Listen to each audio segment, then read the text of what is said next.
यार पिछले 3 दिनों से पोखरा इंटरनेशनल एयरपोर्ट नेपाल, उसमें एक प्राइवेट जेट खड़ा है ब्लैक कलर का। नेपाल की गवर्नमेंट को नहीं पता, आम जनता तो दूर की बात, या गवर्नमेंट बताना ही नहीं चाहती जनता को ये प्लेन किसका है, इस प्लेन में कौन आया। मैं आपको बताना चाह रहा हूँ कि ब्रिटेन के बहुत बड़े बिजनेस टाइकॉन लॉर्ड अस्क्राफ्ट इस टाइम नेपाल की धरती में। ये इतने बड़े बिजनेस टाइकॉन हैं, बड़ी बड़ी कंपनी को खरीदते हैं, शेयर मार्केट को ऊपर नीचे करते हैं, लेकिन उससे भी बहुत इम्पॉर्टेंट बात, जब भी किसी देश के अंदर इलेक्शन होते हैं, सरकार बननी होती है, तो ये MI6 की तरफ से उस देश में पहुंच जाते हैं, वहाँ की पार्टी को फंड करते हैं। किस पार्टी को फंड करना है MI6 को पता है।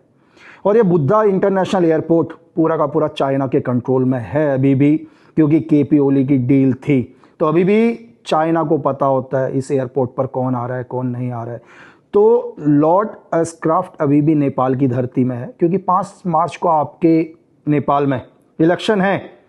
ये दोबारा उसी सरकार को वापस लेके आना चाहते हैं जिसे नेपाल की जनता ने उखाड़ के फेंक दी। आपसे मैं हमेशा कहता हूं कि दुनिया में सबसे महंगी चीज है इन्फॉर्मेशन। कल एक ट्वीट किया था मैंने, एक वीडियो ट्वीट किया था लॉर्ड अस्क्राफ्ट के बारे में। ये वीडियो इतना वायरल हुआ कि थर्सडे से पोखरा में लॉर्ड अस्क्राफ्ट ब्रिटेन के सबसे पावरफुल आदमी में से एक, इनके बारे में आपको बताऊं कि इन्हें कभी इलेक्शन लड़ने की जरूरत नहीं है यार, क्योंकि ब्रिटेन ने इनको क्या दिया हुआ है, आजीवन के लिए लाइफ पीयर दिया हुआ है कि जब तक ये जीवित रहेंगे ये बिना इलेक्शन लड़े ब्रिटेन के संसद में बैठेंगे। सोचो, इतना पावरफुल आदमी यार, भारत के बिल्कुल बगल में 4 दिन से था। क्या प्लान कर रहे हैं कुछ नहीं पता, आज पूरी दुनिया में भूचाल आया हुआ है। और इतना पावरफुल आदमी यार हमारी बगल में एक विदेशी धरती पर है और नेपाल सरकार को नहीं पता, लेकिन आपके प्यार और सपोर्ट से ये वीडियो इतना वायरल हुआ, मैं आपको बताऊं कि 11 घंटे का सफर तय करके दोबारा ब्रिटेन पहुंच गए कल वो। और इसलिए हमेशा आपसे मैं कहता हूं कि देश हित में बात करें, देश के बारे में सोचें, क्योंकि आपकी एक आवाज दुनिया के सबसे पावरफुल आदमी को दोबारा उसके देश जाने के लिए मजबूर कर देगी। धन्यवाद। यार पिछले 3 दिनों से पोखरा इंटरनेशनल एयरपोर्ट नेपाल, उसमें एक प्राइवेट जेट खड़ा है ब्लैक कलर का। नेपाल की गवर्नमेंट को नहीं पता, आम जनता तो दूर की बात, या गवर्नमेंट बताना ही नहीं चाहती जनता को ये प्लेन किसका है, इस प्लेन में कौन आया। मैं आपको बताना चाह रहा हूँ कि ब्रिटेन के बहुत बड़े बिजनेस टाइकॉन लॉर्ड अस्क्राफ्ट इस टाइम नेपाल की धरती में। ये इतने बड़े बिजनेस टाइकॉन हैं, बड़ी बड़ी कंपनी को खरीदते हैं, शेयर मार्केट को ऊपर नीचे करते हैं, लेकिन उससे भी बहुत इम्पॉर्टेंट बात, जब भी किसी देश के अंदर इलेक्शन होते हैं, सरकार बननी होती है, तो ये MI6 की तरफ से उस देश में पहुंच जाते हैं, वहाँ की पार्टी को फंड करते हैं। किस पार्टी को फंड करना है MI6 को पता है।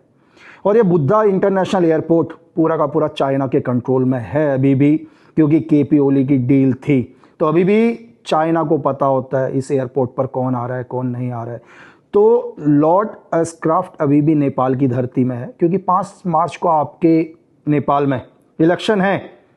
ये दोबारा उसी सरकार को वापस लेके आना चाहते हैं जिसे नेपाल की जनता ने उखाड़ के फेंक दी। आपसे मैं हमेशा कहता हूं कि दुनिया में सबसे महंगी चीज है इन्फॉर्मेशन। कल एक ट्वीट किया था मैंने, एक वीडियो ट्वीट किया था लॉर्ड अस्क्राफ्ट के बारे में।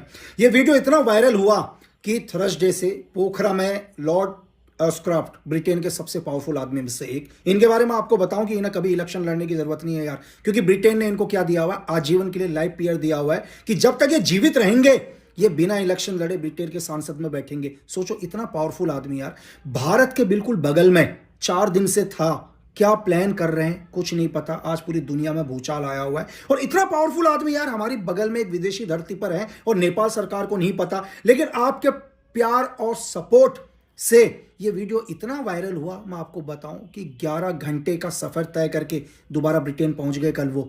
और इसलिए हमेशा आपसे मैं कहता हूं कि देश हित में बात करें, देश के बारे में सोचें, क्योंकि आपकी एक आवाज दुनिया के सबसे पावरफुल आदमी को दोबारा उसके देश जाने के लिए मजबूर कर देगी।